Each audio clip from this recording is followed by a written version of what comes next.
পুরুষ নির্যাতিত হচ্ছে তার বিচার হয় না, অথচ মহিলারা যদি সামান্য কিছু করে তাহলে পুরুষরা জেলে যায়, তাদেরকে শাস্তি দেওয়া হয়, মৃত্যুদণ্ড দেওয়া হয়। আর মহিলার অন্যায় করলে মহিলাদের বিচার হবে, কিন্তু মহিলাদের বিচার হয়, পুরুষদের বিচার হয় না। আসসালামু আলাইকুম, আপনারা কেমন আছেন? আশা করি ভালো আছেন। আলহামদুলিল্লাহ, আমিও ভালো আছি। তো বরাবরের মতো আপনাদের সামনে আবারও একটি নতুন ভিডিও নিয়ে চলে আসলাম। তো উনি যা বললেন যে পুরুষ নির্যাতনের বিচার হয় না, মহিলা নির্যাতন করলে ঠিকই বিচার হয়, আমি ওনার সাথে একমত। তো আসুন উনি কি বলে আমরা শুনি।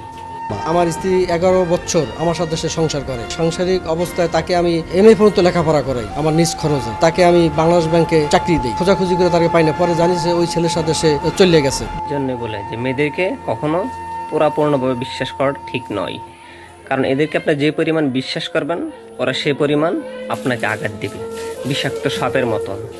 তাই এদেরকে বিশ্বাস করার আগে কমপক্ষে 5 বার ভেবে নিন, কমপক্ষে 5 বার ভেবে নিন।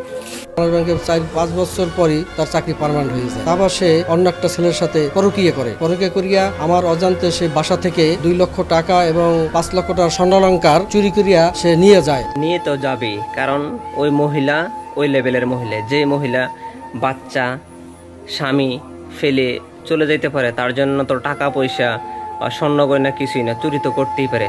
তা আসুন ওনার মেয়ে কি বলে শুনি। তখন আমি ক্লাস 2-তে পড়ি, আমার ভাই ছোট, 2.5 বছর বয়স। তখন সে এরকম চলে গেছে আমাদের রাখা। এবার আসুন নির্যাতিত এই পুরুষের মুখে শুনি যে উনি ওনার ওয়াইফের জন্য কি করছেন আর ওনার ওয়াইফ ওনার জন্য কি করছেন। এই মহিলার 4 বছর পর্যন্ত মামলা চলে। এই মহিলা কিভাবে এখনো বাংলাদেশ ব্যাংকে তার চাকরি থাকে? আমি বাংলাদেশ ব্যাংকের প্রধান কার্যালয়ে আমি এই কাগজপত্র পাঠিয়েছি। বাংলাদেশ ব্যাংকের ইডি মাইনুদ্দিন আহমেদ চা পানি খাইতে টাকা পয়সা লাগে, এই কথা বললে আমার কাছ থেকে 50,000 টাকা নিয়েছে। এই মহিলা ওই ভদ্রলোকের সংসার ছেড়ে কেন গেলেন, অথচ ওনার দাবি যে উনি কোনো অত্যাচার করে নাই, কিছু করে নাই। তা আসুন আমরা ওই ভদ্রলোকের স্বজনদের মুখে শুনি। কোনো অত্যাচার ছিল না, সেভাবে সুন্দর সংসার করছে, বুঝি নেই যে হে কিভাবে এরা যাবে, এটা ভাবতেই পারি নেই আমরা। জাকির ভাই সেখানে সে যাইতে পারে না, তার পরিবেশ নাই, এটা কেন হইলো এর বিচার আমরা চাই। আর এদিকে এই ভদ্রলোক জাকির ভাই নির্যাতিত স্বামী, যে উনি বলতেছে ওনার থেকে টাকা পয়সা এটা সেটা নিছে ওনার শ্বশুর, আবার এদিকে ওনার শ্বশুর বলতেছে সব মিথ্যা বানোয়াট এরকম। তা আসুন আমরা শুনি উনি কি বলে।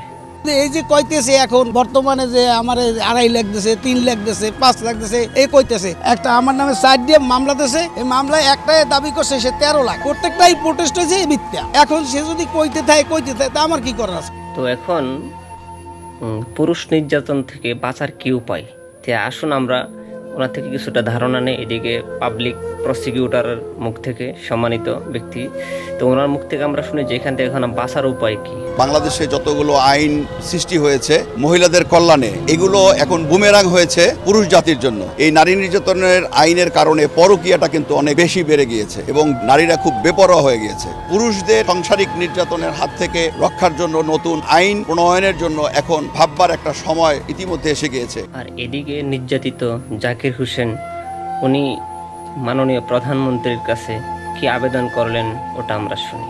মাননীয় প্রধানমন্ত্রী, বাংলাদেশ সরকারের প্রতি আমার আকুল আবেদন, যাতে পুরুষরা বিচার পায়। বিচারের ক্ষেত্রে সবারই সমান অধিকার থাকা উচিত। আজকে এ পর্যন্তই। যদি আমার ভিডিওটা ভালো লাগে চ্যানেলটা সাবস্ক্রাইব করবেন, একটি লাইক দিবেন আর আপনার গুরুত্বপূর্ণ মতামত কমেন্টে জানাবেন। ধন্যবাদ।